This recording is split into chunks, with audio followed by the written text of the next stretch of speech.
प्रतियोगी परीक्षाओं की तैयारी करने वाले सभी छोटे भाई बहनों को मेरा प्यार भरा नमस्कार।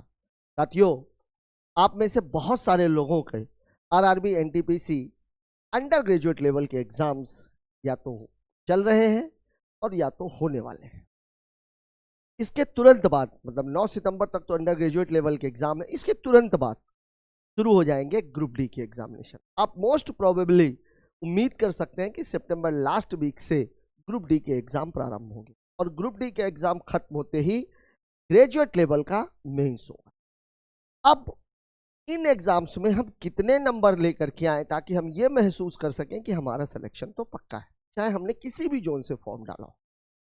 और उसमें मैथ्स में हमारे कितने नंबर होने चाहिए, अब वो नंबर हम कहां से गेन कर सकते हैं, आज के वीडियो में हम इस पर बहुत विस्तार से बात करने वाले हैं। तो पहली बात तो मैं आप लोगों को ये बता दूं कि पिछले साल के जो रिजल्ट्स हैं और उसके भी पहले के जो रिजल्ट्स हैं उनको देखने से ये पता लगता है कि 80 नंबर पिछले बार का जो रिजल्ट है वो 65 से लेकर के 77 के बीच गया हुआ था। 77.6 था हाईएस्ट और इधर जो है 65 नंबर था।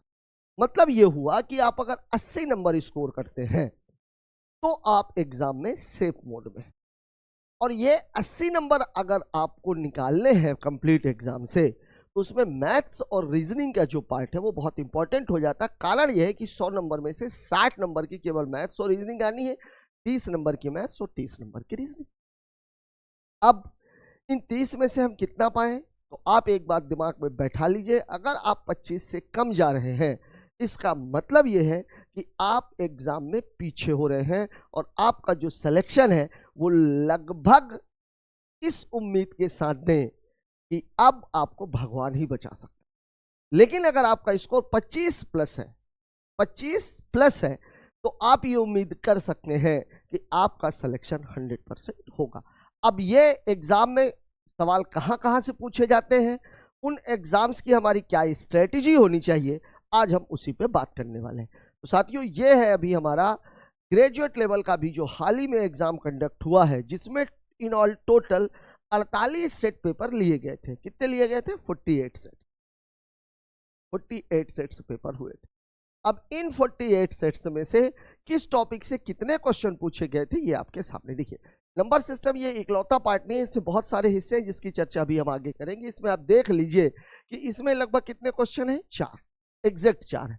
एलसीएम एचसीएफ से सभी में एक क्वेश्चन आया हुआ था। ठीक है, ठीक इसी तरीके से अगर नंबर सिस्टम की हम बात करेंगे तो ये वाला मामला जो अलजेब्रिक आइडेंटिटीज का मामला है, 133 मतलब 3 क्वेश्चन यहाँ से पूछे गए थे।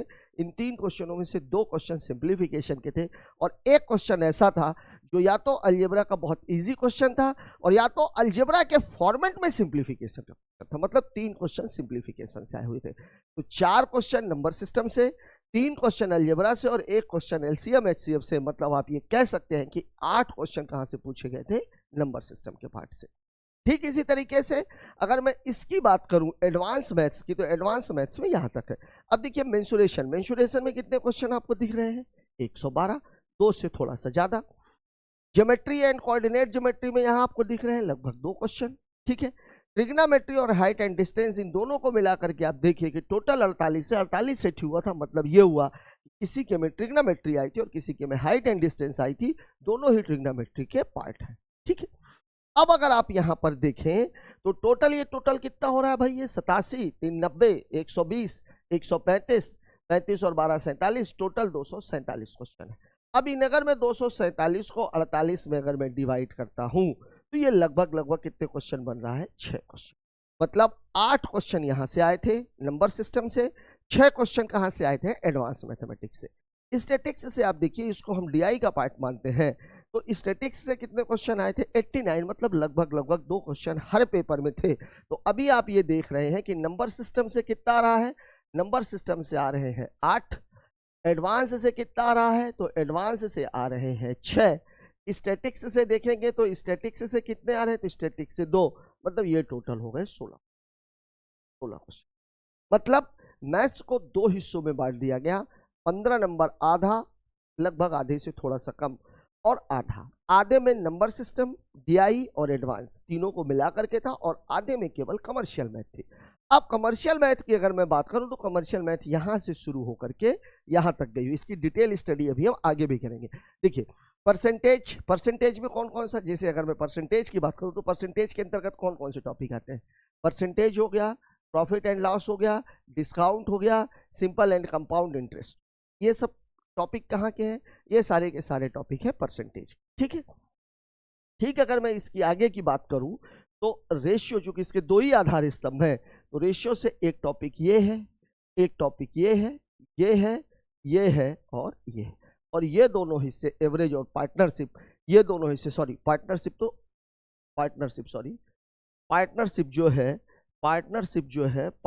पार्ट है किसका परसेंटेज का, और ये एवरेज का टॉपिक अलग से, ये एवरेज का टॉपिक अलग से। एवरेज से टोटल कितने क्वेश्चन है, 2, मतलब मैथ्स को भी 2। अब यहां पर आप देखो, अगर इसको भी अगर आप देखोगे तो परसेंटेज और रेशियो का भी हिस्सा आपको बराबर बराबर मिलेगा। देखिए अगर मैं परसेंटेज की बात करूं तो ये 138 के बाद देखिए 124, 17, 90 और ये कितना है 11। ठीक है, तो 90 और 11 कितना हो गया 101, 117, 17 को जोड़ दिए तो कितना हो गया 118, 118 में 124 जोड़ेंगे तो 18 4 22, 22 और 20 42, 242 के बाद अगर आप 242 और 242 एक 243 और ये 100 343, मतलब लगभग 345 क्वेश्चन। 345 क्वेश्चन का मतलब कितना हुआ, लगभग 8 क्वेश्चन, 7 क्वेश्चन। ठीक है ना, तो 7 यहां से और 7 ही यहां से, ये कुल मिलाकर के स्ट्रेटेजी है एग्जामिनर की, और इसको समझना हमारे लिए बहुत जरूरी है। अब केवल मैं इसकी बात नहीं कर रहा हूं 2025 की, 2025 के पहले भी अगर आप देखें तो जो आपको टीसीएस का जो पैटर्न देखने के लिए मिलेगा वो क्या है, देखो आप, ये लगभग 180 पेपर्स का विश्लेषण है जो 2019 से 2024 तक लिए गए हैं रेलवे में। अब आप अगर यहाँ पे देखो तो यहां से ये नंबर सिस्टम स्टार्ट होता है, और नंबर सिस्टम कहां तक चला जाता है, इस जगह तक चला जाता है। ठीक इसी तरीके से अगर यहां से फिर कमर्शियल स्टार्ट हो जाती है तो कमर्शियल मैथमेटिक्स कहां तक जाएगी, कमर्शियल मैथमेटिक्स कहां तक जाएगी, यहां तक। यहां से लेकर के यहां तक ये वाला जो मामला है, ये वाला मामला है एडवांस का, और प्रारंभिक सांख्यिकी और प्रायिकता ये वाला मामला है कहेगा डीआई का। समकों का विश्लेषण 2025 में नहीं पूछा गया है, ठीक है, लेकिन आप ये मत समझिएगा कि ये बिल्कुल पूछा नहीं जाएगा। अब मुद्दा ये है कि हम तैयारी कैसे करें कि 25+ हम स्कोर कर पाए। देखिए नंबर सिस्टम में आप आ जाइए। नंबर सिस्टम में मैंने आपको बताया कि टोटल क्वेश्चंस की संख्या कितनी है, 8। इन 8 क्वेश्चंस में से कहां से क्वेश्चन आए थे, एक क्वेश्चन तो डिवीजन है। देखिए एलसीएम एचसीएफ तो एक क्वेश्चन कंफर्म है, यहां से आएगा ही आएगा, और एलसीएम एचसीएफ ऐसा टॉपिक है जिसे बहुत आसानी के साथ किया जा सकता है। इसमें बिल्कुल एक पैटर्न है, ठीक है ना, और उसी पैटर्न के अकॉर्डिंग क्वेश्चन पूछे गए हैं। या तो एलसीएम एचसीएफ का बहुत बेसिक क्वेश्चन आया हुआ है, और या तो बिल्कुल एक पैटर्न पर। एक क्वेश्चन अभी आप लोगों ने देखा भी होगा रील्स में, हमारे सभी जो बड़े टीचर्स हैं उनके बीच में कुछ अनबन सी चल रही थी, उसी क्वेश्चन उसी टाइप के क्वेश्चंस आपको बहुत सारे एग्जाम्स, तो एलसीएम एचसीएफ का एक क्वेश्चन आया ही आया है, ये तो आया ही आया है, ठीक है। फिर आप देखिए डिवीजन डिविजिबिलिटी का एक क्वेश्चन आया ही आया। अब देखिए डिवीजन डिविजिबिलिटी की अगर मैं बात करूं तो डिवीजन डिविजिबिलिटी बहुत ही इजी टॉपिक है। इजी टॉपिक क्यों है, क्योंकि इसका उपयोग आप मैथमेटिक्स के सभी टॉपिक्स में करते हैं। अब डिवीजन डिविजिबिलिटी कहां से शुरू होती है भाई, 2 4 8 16, 3 9, 5 10 25 और सबसे ज्यादा 11, ठीक है। अब इसको मिक्स करके कैसे पूछा जाता है कि भाई 7 11 का बता दीजिए, कौन सी संख्या 99 से कटेगी, कौन सी संख्या 88 से कटेगी, कौन सी संख्या 7 11 13 से कटेगी, कौन सी संख्या 3 7 13 37 से कटेगी। इस तरह के क्वेश्चन आते हैं। ये बहुत ही मतलब टाइप्ड क्वेश्चन है, और इनको आप बहुत आसानी के साथ देख सकते हैं। केवल 4 ही 5 टाइप के क्वेश्चन हैं, ठीक है। मैं आपको केवल ये बोलूंगा, जहां इंट्रोडक्शन ऑफ नंबर्स की बात आती है तो यहां पर केवल 2 ही गुंजाइश है, एक है प्राइम नंबर और एक है रेशनल और इरेशनल नंबर। यहीं से सवाल पूछा जाता है, रेशनल और इरेशनल, मतलब ये वाला हिस्सा भी आप बहुत आसानी के साथ तैयार कर सकते हैं। ये प्राइम नंबर नहीं है, ये प्राइम फैक्टर है, क्योंकि प्राइम नंबर पार्ट है इंट्रोडक्शन ऑफ नंबर्स का, ठीक है। अब आप देखिए ये प्राइम फैक्टर हो गया, page counting, zero counting, remainder, unit place, यहां से मिला करके केवल एक ही क्वेश्चन आ रहा है, केवल एक क्वेश्चन आ रहा है, ठीक है, क्योंकि एक यहां से है, ठीक है ना, एक यहां से 2, एक यहां से है 3, और इसके बाद ये नंबर बेस्ड इक्वेशन है। ठीक है ना। तो इस वाले पार्ट को मैं आप लोगों को यही सलाह दूंगा कि जितना आपका तैयार है आप उतना ही तैयारी करके रखिए, उससे आगे ज्यादा की जरूरत नहीं है, क्योंकि यूनिट प्लेस बहुत सारे बच्चों को पता होगा, रिमाइंडर्स लगभग लगभग सभी को पता होगा। ठीक इसी तरीके से अगर मैं देखूं पेज काउंटिंग, जीरो काउंटिंग को छोड़ दिया जाए तो प्राइम फैक्टर भी हमारे लगभग लगभग सभी बच्चों को पता होगा। तो आपकी किस्मत अगर अच्छी रही तो पेपर क्वेश्चन आपका यहीं से टकरा जाएगा। ठीक है, ये वाला हिस्सा आपको करना चाहिए, क्योंकि बॉर्ड मॉस का जहां तक मामला है तो जो पेपर अभी पिछली बार देखने के लिए मिला इसमें 2 क्वेश्चन बॉर्ड मॉस से आए ही आए, और एक क्वेश्चन ऐसा है जो या तो सर्ड से उठा करके दिया गया है या तो क्वाड्रेटिक से उठा कर। ठीक है, तो ये वाला क्वेश्चन ये भी आपके ऊपर है कि ये वाला जो बॉर्ड मास का क्वेश्चन है तो 2 नंबर यहां से तो आपको निकालने ही निकालने हैं। ठीक है, 1 नंबर में वो आप अपनी किस्मत के ऊपर छोड़ सकते हो। नंबर बेस्ड एजुकेशन में बहुत ही सिंपल क्वेश्चन पूछे जाते हैं, जैसे आपसे घरों में पहेलियां पूछी जाती थी। ठीक है, तो जो भी लड़का मैथमेटिक्स पढ़ रहा है ये कोई अलग से टॉपिक नहीं है, इसमें कोई भी क्वेश्चन उठा करके पूछ सकता है। तो यहां से कुल मिला करके एक क्वेश्चन हो गया डिवीजन डिविजिबिलिटी का, एक क्वेश्चन हो गया नंबर इंट्रोडक्शन ऑफ नंबर्स का, एक क्वेश्चन हो गया एलसीएम एचसीएफ का, 2 क्वेश्चन हो गए बॉर्ड मॉस के, और एक क्वेश्चन हो गया नंबर बेस्ड एजुकेशन का। मतलब यहां से आपको 6 नंबर निकालने ही निकालने हैं, और किस्मत अच्छी रही तो बाकी के 2 भी आपको टकरा जाएंगे। ठीक है, अब मैं बात कर रहा हूं आगे के हिस्से की। अब आप देख लीजिए ये पूरी कमर्शियल मैथमेटिक्स है। कमर्शियल मैथमेटिक्स में एक चीज देखने के लिए मिली है कि परसेंटेज से बहुत आसान सा सवाल पूछा।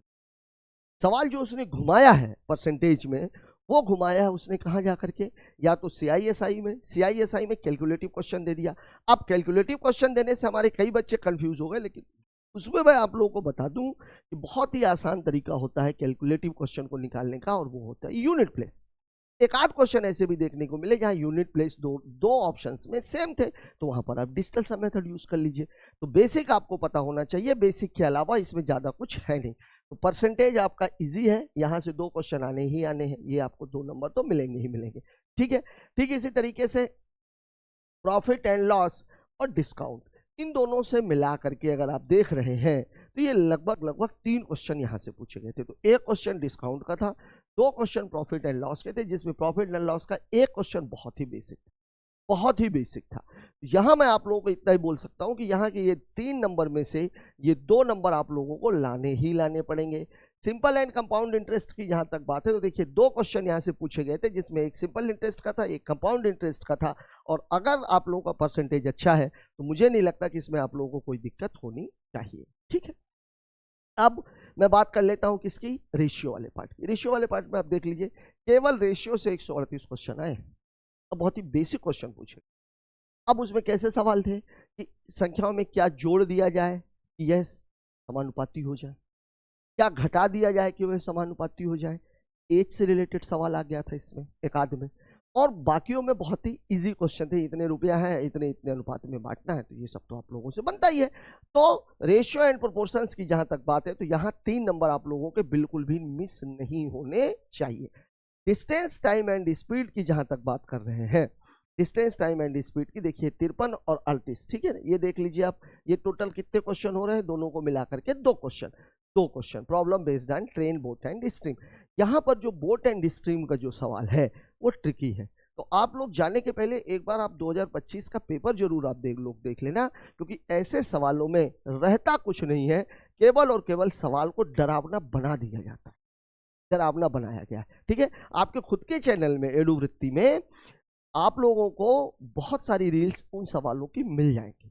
ठीक है, जिससे आप अपनी बोट एंड स्ट्रीम का जो टाइप है वो पता कर सकते हैं। ठीक है, डिस्टेंस टाइम एंड स्पीड और इसका मिलाकर के जो 2 क्वेश्चन आ रहे हैं उसमें एक क्वेश्चन बोट से है, एक क्वेश्चन ट्रेन से है, और एक क्वेश्चन बहुत ही बेसिक है। ठीक है, तो यहां मैं ये उम्मीद करता हूं कि कम से कम 2 क्वेश्चन तो आप लोग निकाल ही लोगे। ठीक है, time and work, pipe and cistern, अगर मैं इन दोनों की बात करूं तो इन दोनों से भी आप देख लो 2 क्वेश्चन यहां से आ रहे हैं। तो ये 2 क्वेश्चन तो आप लोगों से बन ही जाने चाहिए, क्योंकि इसमें ऐसा कुछ आता नहीं है, काम छोड़ के जा रहा है, काम छोड़ रहा है, आ रहा है, टंकी खाली हो रही है, टंकी भर रही है, इससे ही मतलब बहुत ही सिंपल क्वेश्चन पूछे गए थे। तो इसमें कुछ ज़्यादा दिक्कत आपको होनी नहीं चाहिए। यहाँ आप पार्टनरशिप को आप परसेंटेज के साथ जोड़ सकते हैं। एवरेज की जहाँ तक बात है तो एवरेज में आपके इसमें 2 टाइप के सवाल पूछे जा रहे हैं। पहला तो ये है कि 5 संख्याओं को 10 संख्याओं का औसत इतना है, पहली 3 का इतना हो गया, अंतिम 4 का इतना हो गया, बीच वाली संख्याओं में से 2 का इतना है, तो बीच वाली का कितना है।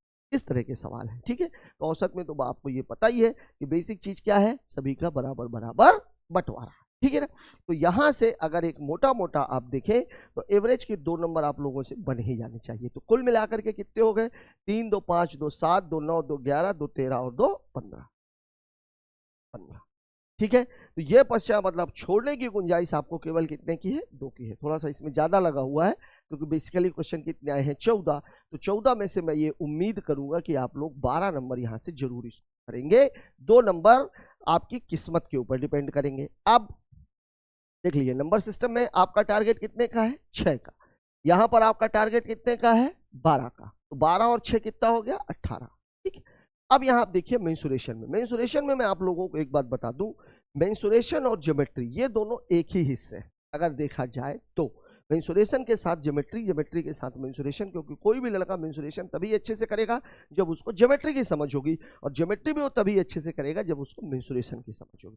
और यहाँ पर 2D से 2 क्वेश्चन आ रहे हैं, 3D से 1 क्वेश्चन आ रहा है और 1 क्वेश्चन ज्योमेट्री का आ रहा है, ठीक है। हाँ, कुछ पेपरों में ज्योमेट्री की जगह पर कोऑर्डिनेट ज्योमेट्री पूछ ली गई थी, तो कोऑर्डिनेट ज्योमेट्री जिन बच्चों की अच्छी थी उनकी तो ठीक है, नहीं थी तो वो 1 क्वेश्चन आप स्किप भी कर सकते हैं। तो यहां आप देखिए कि 112 और 87 ये टोटल कितना हो गया, 192 और 7 199, ठीक है। मतलब लगभग 2 क्वेश्चन। तो 48 सेटों के हिसाब से देखें तो सबसे बड़ा पार्ट तो यही था, 4 क्वेश्चनों का, 3 क्वेश्चन यहाँ से, 1 क्वेश्चन यहाँ से, 4 क्वेश्चनों का। और यहाँ पर मैं मान करके चल रहा हूँ कि आप एटलीस्ट 3 क्वेश्चन तो निकाल ही ले जाएंगे, ठीक है। Trigonometry and height and distance ये टोटल मिला करके एक ही क्वेश्चन आया था, ठीक है। तो जब एक ही क्वेश्चन आया हुआ, सॉरी ये 5 होंगे, यहाँ से 5 क्वेश्चन है, तो 5 में से आप ये मान करके चलो कि आप निकाल लोगे 4, ठीक है। इसका आप देखो जरा, ट्रिग्नोमेट्री हाइट एंड डिस्टेंस में किसी के में हाइट एंड डिस्टेंस बहुत ही बेसिक सवाल है, इसमें तो कुछ दिक्कत होनी नहीं चाहिए। ट्रिगो में आपको फॉर्मूले जरूर ज़्यादा याद करने हैं, तो उसमें भी अगर एंगल से रिलेटेड सवाल है, बहुत सारे सवाल ऐसे हैं कि साइन थीटा बराबर मान लीजिए 4/5 है, ठीक है ना। तो अब आपको जो है टेन थीटा की वैल्यू पूछ रही है या कहीं पर थीटा का मान पूछ रहा है, तो अगर वैल्यू पूछ रहा है तो थीटा की वैल्यू आप 45 डिग्री पुट कर दीजिए, लग गया सवाल, ठीक है। 45 डिग्री पुट करके आप देख लीजिए, ठीक। तो मेरे कहने का मतलब ये है कि यहाँ में से ये 4 क्वेश्चन और ये 1 क्वेश्चन, ये अगर ये हाइट एंड डिस्टेंस का आ गया तो नहीं आया तो कोई बात नहीं, ठीक है। तो आप चाहो तो इसको भी कट कर सकते हो, ठीक है। ये 4 क्वेश्चन यहाँ से। अब बात करते हैं स्टैटिक्स की। देखिए स्टैटिक्स में 2 क्वेश्चन आने ही आने हैं और ये दोनों क्वेश्चन आपसे बनने चाहिए, क्यों? क्योंकि बहुत ही बेसिक सवाल पूछ रहा है, ठीक है। एक तो आपका मूलानुपाती सूत्र से सवाल आ रहा है और एक सवाल आ रहा है जिसमें मीन, मोड या मीडियन में से कोई एक चीज आपसे पूछी जा रही है। ये दोनों ही चीजें बहुत बेसिक है, तो ये 2 क्वेश्चन आप लोगों को दोनों के दोनों ही बनने चाहिए।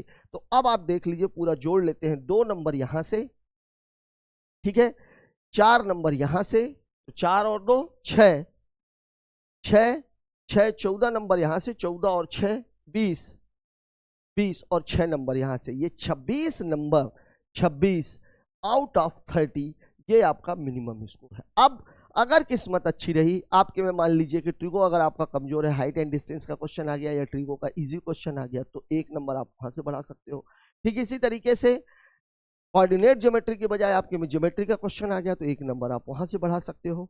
नंबर सिस्टम में जो सवाल हम छोड़ रहे हैं, अगर उसमें यूनिट प्लेस से ही या प्राइम नंबर, यूनिट प्लेस से ही या प्राइम फैक्टर से क्वेश्चन आ गया तो 1 नंबर आपका वहां बढ़ सकता है। 3 ये हो गए, और 1 नंबर आपका जो हम छोड़ रहे हैं कमर्शियल मैथमेटिक्स में, ये हो सकता है आप लोगों से बन जाए तो 4 नंबर, यही 4 नंबर छोड़ने लायक है। तो साथियों आपको एक बात याद रखनी है कि मैथमेटिक्स में किसी भी हाल में आपका स्कोर 25 से कम नहीं होना चाहिए। अगर आप 25 से कम जा रहे हैं तो आप यकीन माने कि आपका जो रिजल्ट है वो अब भगवान भरोसे हो चुका है। अब हम बात कर रहे हैं कि हम आपको तैयारी शुरू कहां से कराएंगे। ये जो सारी तैयारी है इसमें हम सबसे पहले जो शुरू कराएंगे वो हम आपको पढ़ाएंगे स्टैटिक्स। मतलब पहले नंबर पर जो आपको पढ़ाया जाएगा, पहले हम आपको पढ़ाएंगे स्टैटिक्स, क्योंकि ये सबसे सरल भी है और साथ ही साथ ये कि इसमें हमारे बच्चे बिल्कुल ये 2 नंबर, मतलब 2 नंबर यहां से छूटने का कोई भी चांस नहीं होना चाहिए।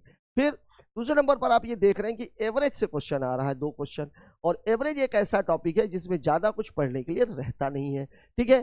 तीसरे नंबर पर हम आपको कराएंगे रेशियो, ठीक है। अब जब आप रेशियो पढ़ोगे तो रेशियो के ही साथ आपको मजबूरी ये है कि इसके रेशियो के साथ हम टाइम वर्क टाइम डिस्टेंस की तरफ न जा करके कहाँ जाएंगे, परसेंटेज की तरफ। परसेंटेज की तरफ क्यों जाएंगे, क्योंकि रेशियो और परसेंटेज के सवाल एक दूसरे से काफी हद तक मैच भी करते हैं। ठीक है, फिर जब रेशियो आप लोग कर लेंगे तो रेशियो करने के बाद और परसेंटेज भी कर लेंगे तो इसके बाद हम आगे बढ़ेंगे और जाएंगे प्रॉफिट एंड लॉस की तरफ। तो जब प्रॉफिट एंड लॉस पढ़ेंगे, प्रॉफिट लॉस जब करेंगे तो प्रॉफिट लॉस के साथ ही साथ हमारा क्या कंप्लीट हो जाएगा, डिस्काउंट हो जाएगा। ठीक है ना, अब डिस्काउंट भी हो गया, प्रॉफिट एंड लॉस भी हो गया, अब क्या बचा भाई, अब हमारे पास बचा सीआई एंड एसआई। ठीक है, सीआई एंड एसआई दोनों से एक एक सवाल पूछा जा रहा है। ठीक है, 7वें नंबर पर क्या बचा हमारा, टाइम एंड वर्क। 8वें नंबर पर हमारा क्या बचा, टाइम, डिस्टेंस एंड स्पीड। अब देखिए क्वेश्चंस बेस्ड ऑन ट्रेंड्स या questions based on boat and stream, ये सारे सवाल तो यही है, टाइम, डिस्टेंस एंड स्पीड का कॉन्सेप्ट तो वही लगता है। ठीक है ना, तो यहां पर आकर के आप लोगों का एडवांस वाला पार्ट और कमर्शियल मैथमेटिक्स वाला पार्ट खत्म होता है। ठीक है, फिर हम बात करेंगे, आगे हम बढ़ेंगे नंबर सिस्टम, और नंबर सिस्टम में बहुत कुछ आप लोगों को बता दिया गया है। ठीक है, तो इसका जो सबसे पहला जो हिस्सा हम पढ़ेंगे वो पढ़ेंगे simply LCM and HCF, LCM and HCF का। दूसरा हिस्सा जो हम पढ़ेंगे वो पढ़ेंगे सिंप्लीफिकेशन का, सिंप्लीफिकेशन का, और फिर हम तैयार करेंगे नंबर्स का, नंबर्स। ये हमारा इसकी स्ट्रेटेजी रहेगी। जब हम बात करेंगे एडवांस की तो ज्योमेट्री और मेंसुरेशन प्लस मेंसुरेशन, ये दोनों एक साथ चलेंगे, ये दोनों कहाँ चलेंगी, एक साथ। फिर हम बात करेंगे ट्रिगो में, और ट्रिगो में हम सबसे पहले पढ़ेंगे height and distance, height and distance, और देन आफ्टर हम करेंगे ट्रिगो, और इसके बाद हम करेंगे कोऑर्डिनेट, कोऑर्डिनेट। ये हमारी स्ट्रेटेजी रहेगी। अब दिक्कत ये है हमारे साथ कि हमें कोर्स मिल जाता है, फिर हम पीवाईक्यूज की तरफ भागते हैं, फिर हमें प्रैक्टिस के लिए क्वेश्चन चाहिए होते हैं तो हम किताब खरीदते हैं। तो मैं आप लोगों को बता दूं कि हम सबसे पहले आपको कोर्स पढ़ाएंगे, इन द सेंस जो टॉपिक है उस टॉपिक का बेस निकला कहां से, पहले हम वो सीखेंगे, और फिर उस बेस का इस्तेमाल पीवाईक्यू, जैसे आप लोग कोर्स मटेरियल अगर पढ़ करके जाते हैं और जब एग्जाम में बैठते हैं तो आपको पता लगता है कि यार एग्जाम में वो क्वेश्चन तो आए नहीं जो हमने पढ़े थे, जबकि क्वेश्चन का बेस तो वही रहता है, लेकिन हम प्रैक्टिस करके नहीं जाते। तो अब हमारे लिए जरूरत क्या है, सबसे पहले हम कोर्स पढ़ें, और कोर्स में भी अगर 10 क्वेश्चन आपको पढ़ाए जा रहे हैं तो कम से कम 15 क्वेश्चन आपके प्रैक्टिस के लिए रहे। ठीक इसी तरीके से जब पीवाईक्यूज की बात आती है तो पीवाईक्यूज भी उसी के आधार पर होना चाहिए, और जो पीवाईक्यूज है चूंकि बेस, बात चाहे एसएससी की हो रही हो, बात चाहे रेलवे की हो रही हो, बात चाहे आपकी स्टेट एसएससी की हो रही हो, सभी में कोर्स मटेरियल सेम है। दिक्कत कहां पर है, डिफरेंट टाइप चीज कहां पर है, पीवाईक्यूज में। किसी का एग्जामिनेशन कोई और एजेंसी ले रही है, किसी की एग्जामिनेशन कोई और एजेंसी ले रही है, तो क्वेश्चन के नेचर में थोड़ा सा फर्क आ जाता है।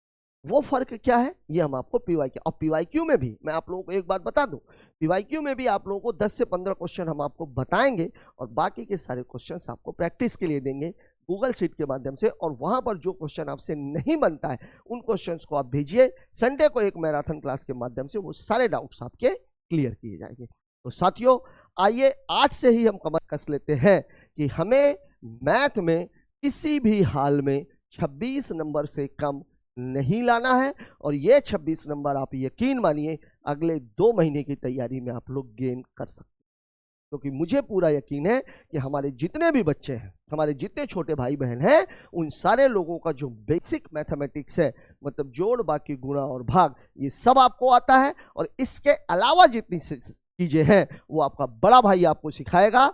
चलिए हमारे साथ और अपनी सफलता सुनिश्चित कीजिए। मिलते हैं कल स्टैटिस्टिक्स के पहले वीडियो के साथ, तब तक के लिए जय हिंद।